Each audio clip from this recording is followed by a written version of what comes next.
So at 25,600, the autofocus seems to have gone kaput. At 12,800, autofocus works just fine. At 20,000, nope, autofocus turned off. 16,000, no continuous autofocus. But 12,800 continuous autofocus picks back up again.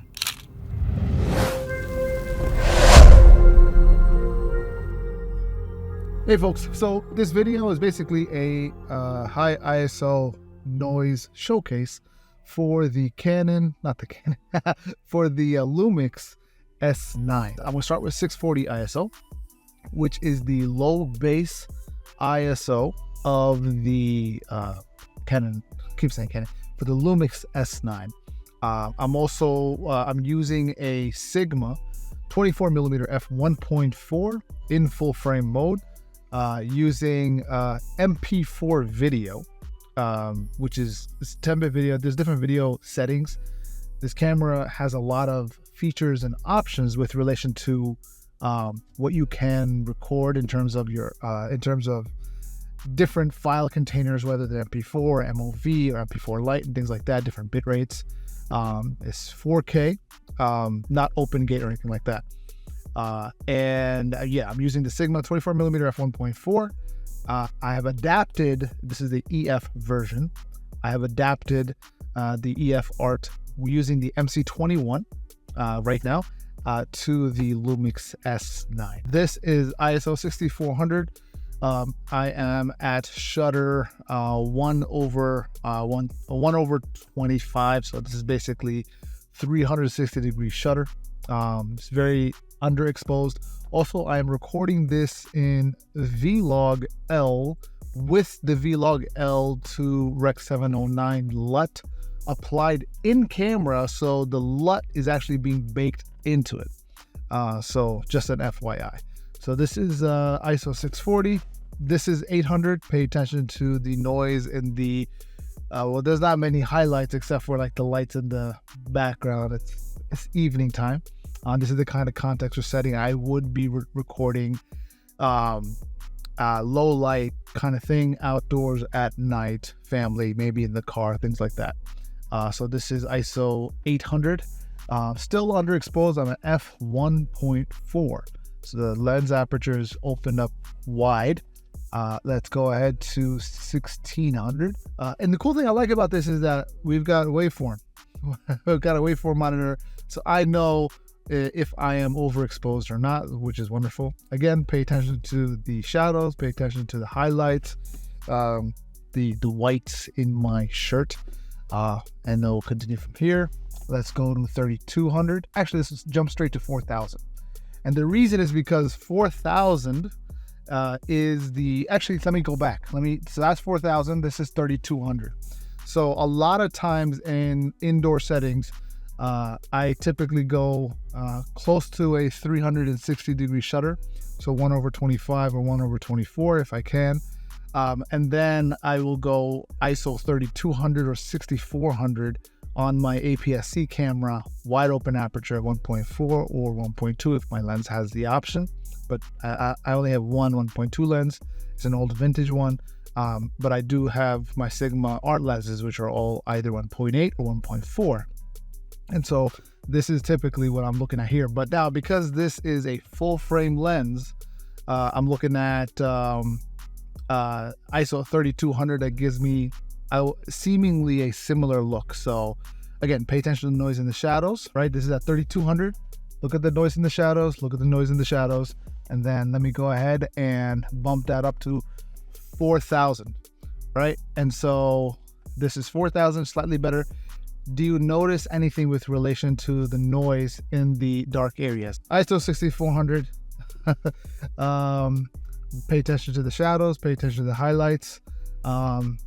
My face, the paneling on the inside. I think those are the brightest aspects of this picture here. And then you got the lights in the distance, as well as the shadows, the lower paneling, as well as the back seat over there. Let's go ahead to ISO 12,800. Oh, I forgot to mention, noise reduction inside the camera is off. One of the things I like to do is, generally speaking, I like to keep the noise reduction. I'll turn off the noise reduction, and then I might apply neat video if need be. So ISO 12,800, shutter 1/80, and f1.4. We've got ISO 12,800 with that's interesting. I'm getting the impression that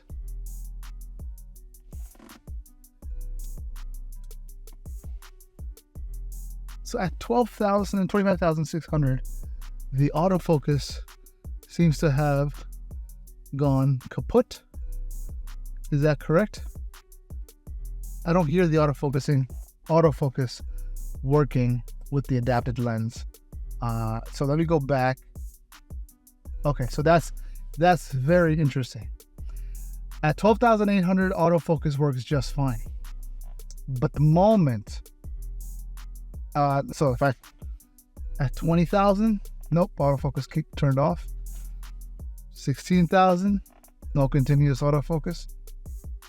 But 12,800 continuous autofocus picks back up again, which is fascinating. So if I now set this as my focus point, and now what I'm going to do is go ahead back to 25,600, and now let's take the brightness of this thing. I'm going to basically cut it in half. This is what the image looks like. I hope I'm in focus. I think I'm in focus. Focus peaking is turned on, so I'm seeing my beard is blue. Focus peaking. Focus poking. Focus peaking is, I guess, highlight as blue. This is interesting in terms of the way, because this is down here.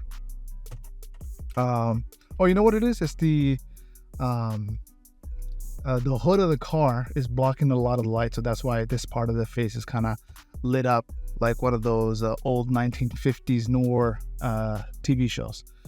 So this is, was it 25,600 ISO? That's what this looks like. This is one of the things to notice, is that on the Canon R8, autofocus continued, but it did struggle, if I recall. But here, the autofocus just simply turns off. Now, I don't know if this is going to be the case with native L-mount lenses from Lumix, but adapting a Sigma art lens using the MC21 from Sigma to the Lumix S9, 12,800 seems to be the highest ISO that I can work with here. The max ISO of 51,200. Again, pay attention to the noise in the shadows, the highlights, how this image looks. What do you think? Is this an image quality that would be acceptable to you and the kind of work that you want to do? My assumption is yes. I think one of the things that I have found, just as a quick reflection, is that I like the image from the Sony ZV-E1, for example, and that camera shines either in like a lot of light because of the dynamic range and its ability to bring to preserve highlights in a situation like S-Log3, and the extreme low light of 12,800 and beyond, while also maintaining seemingly reliable autofocus with a native E-mount lens on the ZV-E1. The Canon R8, the daytime images, they tend to be a little warm, which is, I guess, okay. But I like the detail that I get from the Canon R8 and the R6 Mark II in when it is in the shadow, or rather when it is darker out. It tends to sacrifice your highlights so that it can maintain more of generally the shadows area. But if you want to expose for the highlights, your shadows tend to get crushed, and I think that's just the limitation of the sensor that is in the Canon cameras. Now, Lumix seems to be a good happy medium, at least from the day and a half that I've had this camera. So in terms of the vlog, now I've used the S1H and I've used, so I just hit the 15-minute record limit in 4K. That's fascinating. I didn't even think about that. So basically recording family and kids and things like that is a non-issue, but I guess when you're recording a talking head piece like this, I did run into the 15-minute record limit. So if this video is shorter than 15 minutes, is because I edited it down. But hey, look at that, my headlights just turned off from inside the car. But this is the high ISO. I am wondering, oh, that's nice. Whenever I do manual focusing, it'll give me some focus peaking, and then with that, I'm able to get myself back in focus. So this is again 51,200.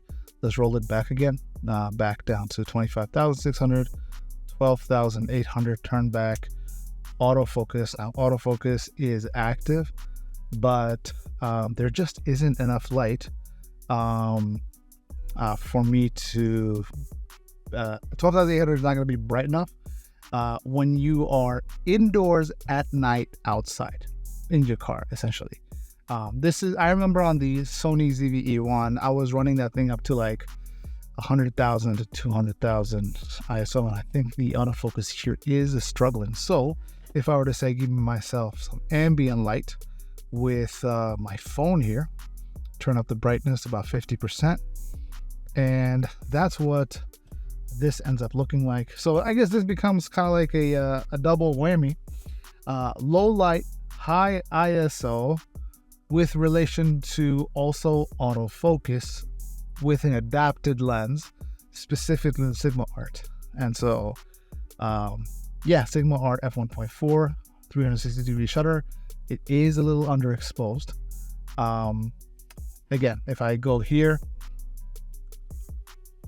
boom, 51,200. So yeah, 51,000 ISO is the highest that I'm able to set this thing to, unless I am missing something. If you know of a way to get the ISO to be higher than 51,000, do let me know. But this is as high as I can go. I can kind of dip into the light a little bit, and if I do that, let's see here, give myself 360 shutter, and then I can dip that down a little bit to 12,800. That's about right.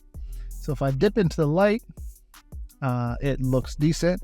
I give myself a little bit of underlight right here, boom. Now we've got a little bit of fill from underneath. Nighttime recording still needs some lighting. As long as you got some lighting, you're going to be good to go. 12,800. My assumption is going to be looking fine. Again, pay attention to the shadows, pay attention to the highlights, which is the trees, which are lit by the exterior building lighting.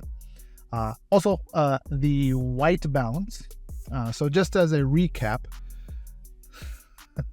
let's bump. You know what? If I were to put this in, say, auto ISO, boom. What happens?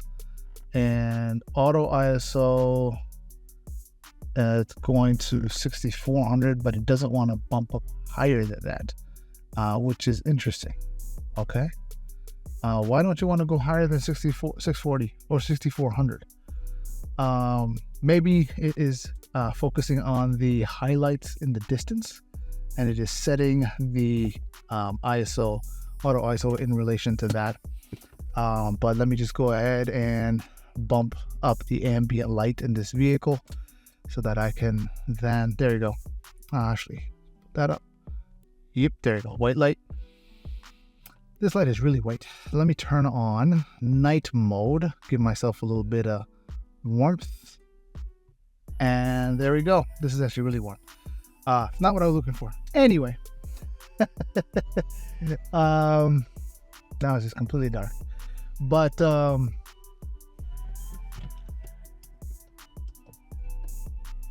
if you're really going to be in a low light setting, then you're going to want to dial in your ISO. So if I go to say 51,000, yeah, low light in vehicle 51,200 is going to be my go-to. I remember on the Canon this looked really good. You guys tell me, does this look is this looking noisy? When I do focus peaking, it looks extremely noisy. But I don't know if that's because I'm punched in all the way, or is it simply because of the fact my nose reduction off. I guess at some point I will have split the screen, maybe horizontally or vertically, and part of it is going to be noise reduced. So you guys take a look, let me know what do you guys think. This is just kind of like a practical use case of the auto ISO. White balance, just a heads up, white balance is set to auto, warm specifically. So there's 3 white balance options on the Lumix S9. You have just regular auto white balance, you have auto white balance cool, and auto white balance warm, and I've set it to 1. So anyway, if you guys found this video helpful or useful, let me know in the comments below. If you have any other questions, I will try to address them. If you want me to check out something else with relation to this camera while I have it, I will try to address that as well. See you soon.